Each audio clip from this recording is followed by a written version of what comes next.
Hello everyone, JonnyVR here with my review for the 8th episode of Doctor Who Series 12, The Haunting of Villa Diodati, henceforth known as this episode.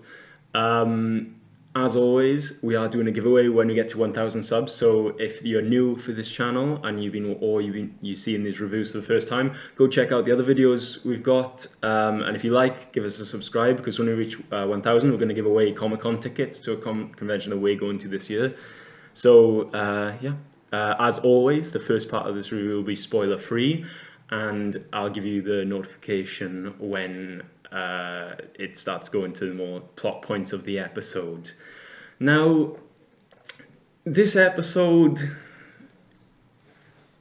yeah, I don't know. Having just watched it, I feel like it's a little bit of a letdown in sort of the premise that it was going to be like the haunting of Villa Diodati.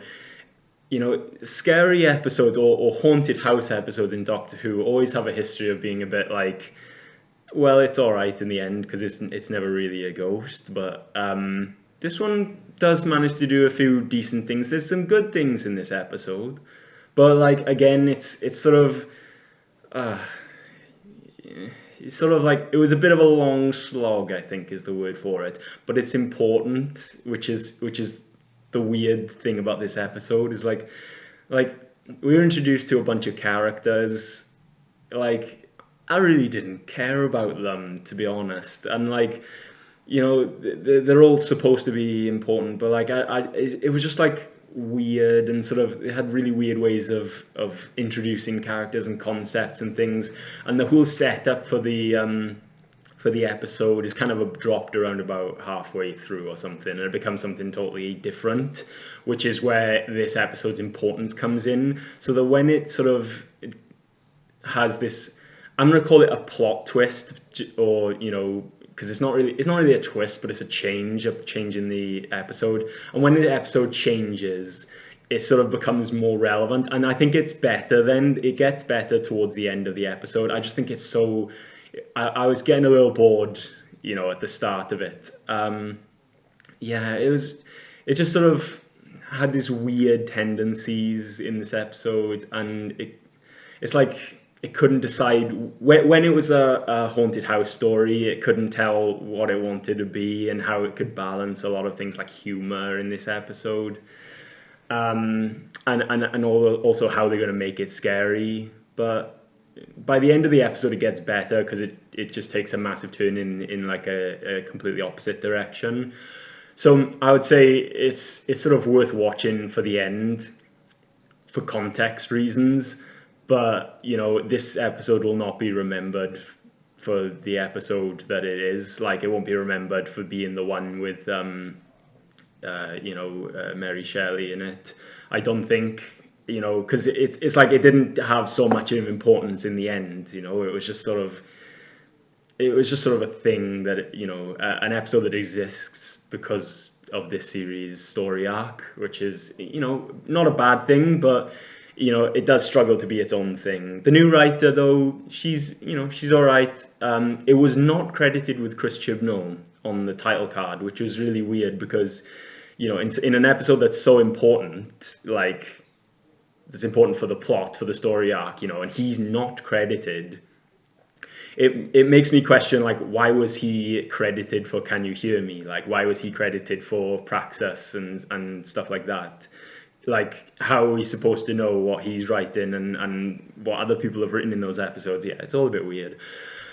Yeah, that it's probably it's important for context, but like in regards to its own episode, it's probably one of the more forgettable ones of this series.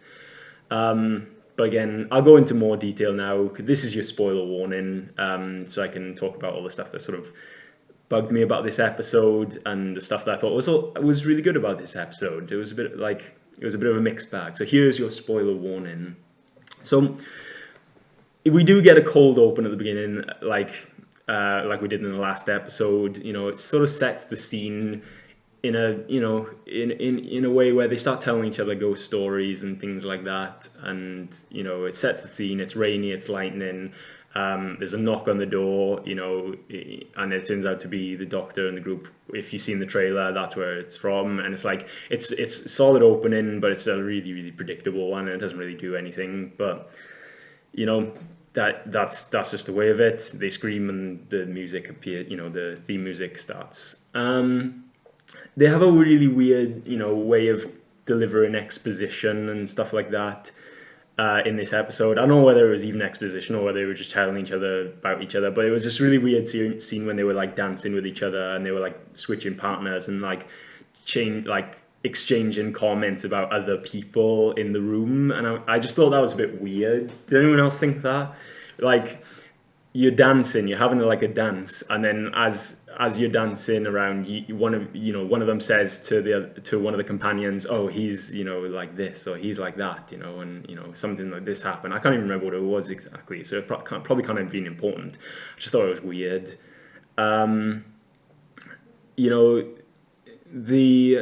The scariness of this episode is sort of neither here nor there. There's some really good moments and and kind of freaky moments, but again, it's sort of like for example, the parts like where the vase sort of like smashes against the wall.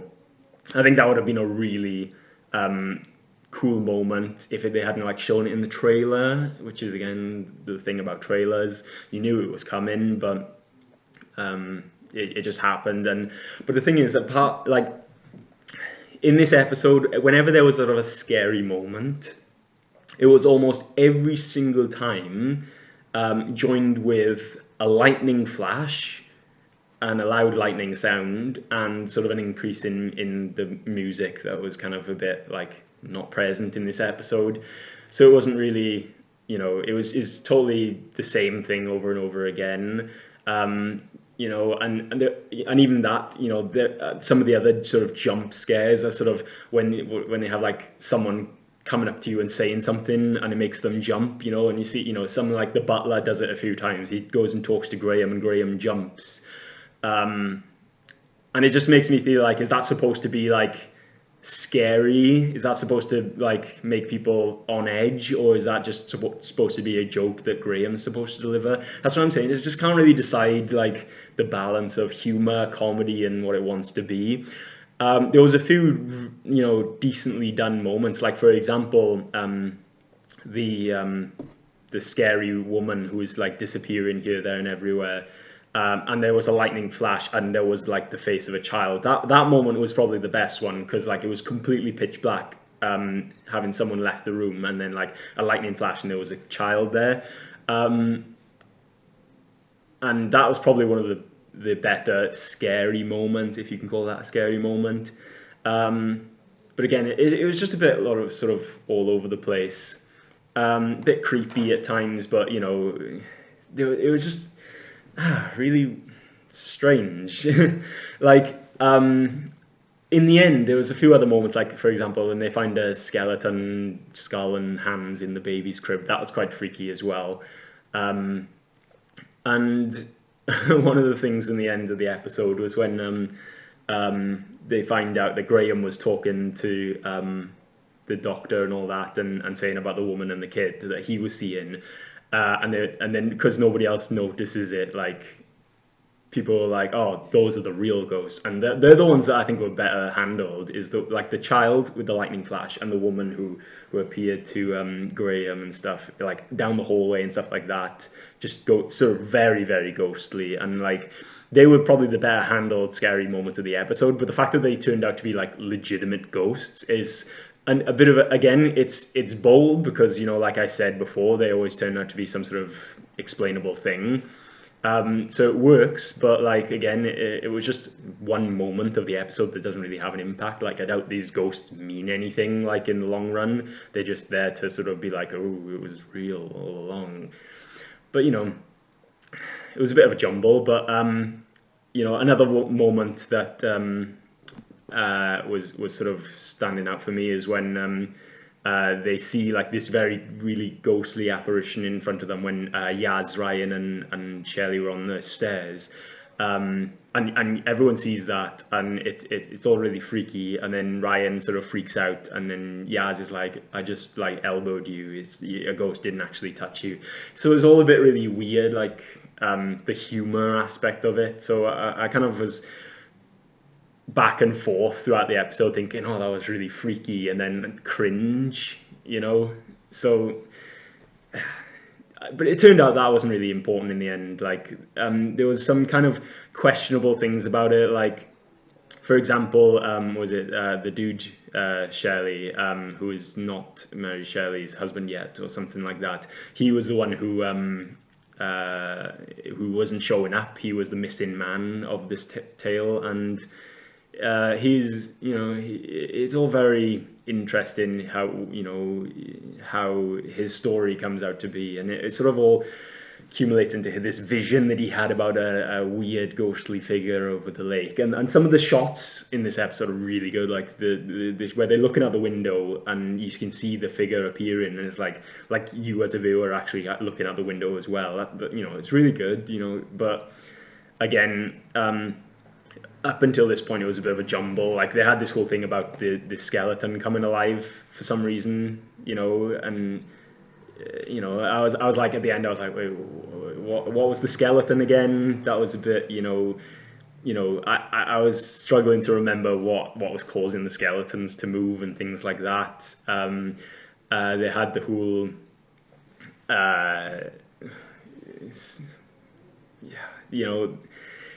it just doesn't make any. It's just like, I finished the episode and I was like, I couldn't remember a lot from the initial parts, whereas the ending was sort of more straightforward. Yeah, it was just all a bit weird. They had the whole thing with the rooms that they couldn't get anywhere. They were going around in circles. It was all a bit strange. They had a whole conflict between Ryan and that doctor guy, the other doctor guy, and it sort of came to nothing really. So, yeah, the whole, it was a bit weird as well, because there were some shots which were really good when they were going up and down the stairs, like Graham going up the stairs and then appearing at the other end, and then like the same for Yaz and Ryan and Graham. That that was all great to establish. But when the doctor gets in that room and she runs off, and then she runs back in with the camera not moving or anything, it just looks like she just walked and came back. It took a lot of time to establish that, maybe a bit unnecessarily, but you know, eventually they have this whole twist thing in the middle of the episode, and I think this is where it gets better, because you see the sort of the ghostly figure, and anybody probably looking at it was like, oh, that looks like a Cyberman. And then when it appears in the house, you see, oh, that's definitely a Cyberman. And I don't know, it just doesn't come as a shock, like, because I knew there was rumors that this episode was going to be linked, but I didn't read into them at all. But like, it's kind of like, oh, there's a Cyberman here, and that's what inspired her to write Frankenstein or whatever. So it doesn't really come as like the shocks or surprises that we have at the other sort of reveals of this series. What really annoyed me was like when the Cyberman first appeared, and the Doctor's like, "Oh, that looks like a lone Cyberman," and then all the companions all say at once, like, "It's the lone Cyberman. Don't give it what it wants." Like, it's just like, it just came across as really like cringy, and that's not the only time it happens as well. When they're like down in the crypts, they're like, "Don't give the Cyberman what it wants. You know that. Don't give it what it wants." And it's a bit cringy, and it kind of took me out of it a bit, but it does have a little bit of payoff. So, for example, like, turns out that Lord Byron is sort of hiding in the crypts or something, and he was the ghostly apparition that was appearing to everybody. He was the one who threw the vase earlier on. He was the one who was appearing, like calling out for help to Ryan and Yaz. it just doesn't, it's not clear to me. It wasn't clear to me like, oh, that's obvious. They couldn't see him before, now they can see him. Like I couldn't make the connection. Did anyone else find this, or was it just me? Maybe I wasn't paying attention enough. But like all of a sudden Byron's invisible, no one can see him, which is great for the story. Like it makes sense. Like I thought it was really clever how it was the missing man all along, and how they link to um the vase with the writing on the walls and things. But like, how does that connect to the skeleton again? How does that connect to the painting? And it was just all really a big jumble. But like somehow they can see him again, and they sort of find out that the doctor uses the mind meld thing to find out what actually happened, and it turns out he found something in the lake. It went into him, and this thing is called like the cybarium or whatever. So again, really cool. Decent enough. That's the thing that was sent back in time. That's the answer that we get. The knowledge of all Cybermen, and the Cyberman's future and stuff. That's what they need. That's what the lone Cyberman wants. So it's a solid answer to the question of what does the lone Cyberman wants. But like, again, it's not so brave. I think it's the lone Cyberman getting something that can help him build an army. It's not like it was totally unexpected. We find out that the lone Cyberman is actually some guy. I don't know whether his name was a significant. Was it like Ashtar or something? It turns out he was just some guy. I think he was interesting as a Cyberman because he was unfinished. He didn't have the emotional inhibitor, which meant that you see him having like fits of rage and sort of like a hint of like thing, like he was a father, so he loved his kids. But again, that was quickly put away. He gets some cool lines, and he looks pretty good. It's interesting to see because half of his mask is sort of off, so you can see like his face speaking as he actually speaks. I like how he throughout the whole episode, when they try and play into his emotions, he's like, no, the Cybermen are better than all of you lot, and this is like he killed his own kids, and like he they're gonna win. His idea that the Cybermen are a vast improvement over humanity is kind of is really good to see in this episode. He's intimidating. There was a bit about lightning strike when he got like sort of some of his power back, but I was like, was that a lightning strike, or did he manipulate the elements or something? I don't know. Things like that. Again, it was my nitpicks for this episode. But the standout moment of this episode, and when this episode really excels, is the sort of the choice, I think, because the choice. But again, this sort of undermines that again, which is really frustrating about this episode, is that like it does. There's a really cool scene. Okay, so the Cybarium is still in not Byron, Shelley, and they're gonna get it out of him. But the thing is, if the Doctor gets it out of him, then the lone Cyberman have it, and they give it what it wants, and then all the companions go, "You don't give it what it wants," like we've been hammered home.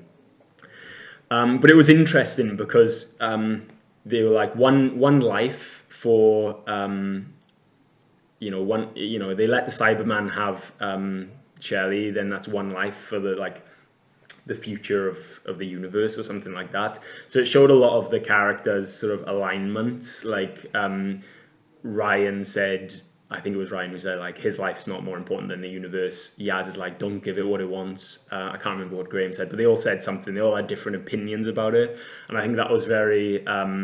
It was interesting, and it was good because the Doctor gets a mad line where she's like, this flat team structure is actually a mountain and I'm on top of it making the biggest decisions. Like that is an absolute beast of a moment, okay, because this is a ridiculous choice she's got to make, Byron or the universe, not Byron, Shelley or the universe. And I thought, wow, this is a great like way to for the Doctor to give the Lone Cyberman what it wants, because her argument was that if Shelley never existed, then it would be a different history, and then the companions wouldn't have existed.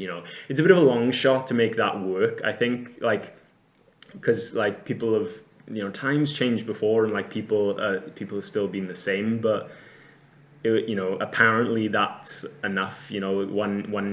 One person changes history, and then they're not the same as a result. That's a big argument, for the Doctor's case.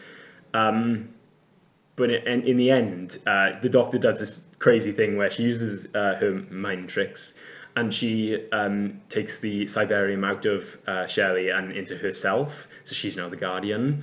And what she actually does to him is like crazy. She gives him a look to his death to make his body think that he's like dead, and then hope that his body survives the shock of thinking that it was dead. I thought, wow, that is a pretty tough move, for the Doctor to make, to do that. And she was genuinely looked really sad about it, like she was forced to do that, like there was no other way. But in the end, like when the Cyberium was in her, like, and she has this confrontation with the lone Cyberman, he pulls in a ship, or he's going to pull in a ship to wipe out the Earth, and she was like, well, the Earth can't be wiped out in the 1800s. So I better give this up. Or how, is he bluffing? I don't even know. Nobody knew. Yaz asked that question, but she gives it up again, and I just thought, oh, that's, there we go. The lone Cyberman's got what he wants, and he disappears, and now she has to deal with that. But I just think it was an odd choice to put the Cyberium in her and have her make the choice again, because I thought the choice with Shelley, I thought that was, in the context of the story as well, was a bit better. Shelley or the universe, and then I think it would have been better to give the Cyberman what it wants then, to not change the future. But then they had the whole confrontation again, based on something I thought was weaker. I'll blow up the Earth if you don't give me what it is. I thought that was, like, morally the choices were stronger with the Shelley Cyberman conflict rather than the Earth conflict. But again, that's like my nitpick of the episode. Again, it's just it was a bit of a mix, really. It's important for the next two episodes. It was, the lone Cyberman, his appearance was sort of a decent enough villain, but like for anyone who thought he was going to turn out to be somebody significant that we knew about beforehand, and it was going to be a shock reveal, he just seems out to be this random guy. So it's all a bit all over the place. We'll have to sit and think on this one. But we got this apparently incredible two-part finale now, an explosive two-part finale. We just have to wait and see, because we're going to get some more answers, hopefully, and Chibnall's answering a few questions, I think, about the timeless child. So stay tuned. How am I going to rate this episode? I think there's some great moments towards the end. There's some really cool moments towards the end, and you get to see a lot of the Doctor's conflict about some of the decisions she's made. But I just think that it was a bit messy beforehand, and like I couldn't enjoy it as much because it was a bit all over the place, and the whole humor balance was a bit crazy. So it sits down there as probably one of the dullest episodes. If it didn't have like any connection to the finale, then it probably would be one of the boring ones of this series. So I can't like just let it go because it's important.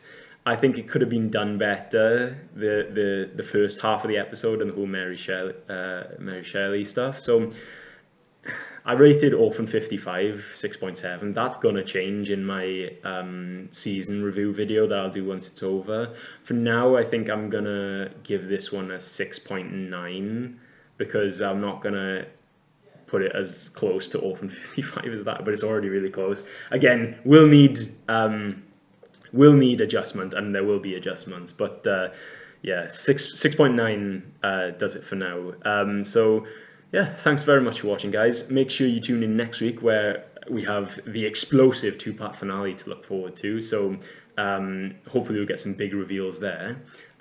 If you like this review, and if you like this channel and the other videos we've got, give us a like and a subscribe. We are doing the giveaway when we reach 1,000 subs, so go on, help us get there. We are getting close. And yeah, so let's have a discussion in the comments. Put a comment below. What did you think of the episode? Did you like some of the reveals? Let's talk about it. All right. That's all I've got time for. So thanks very much for watching, and I'll see you next week. Bye.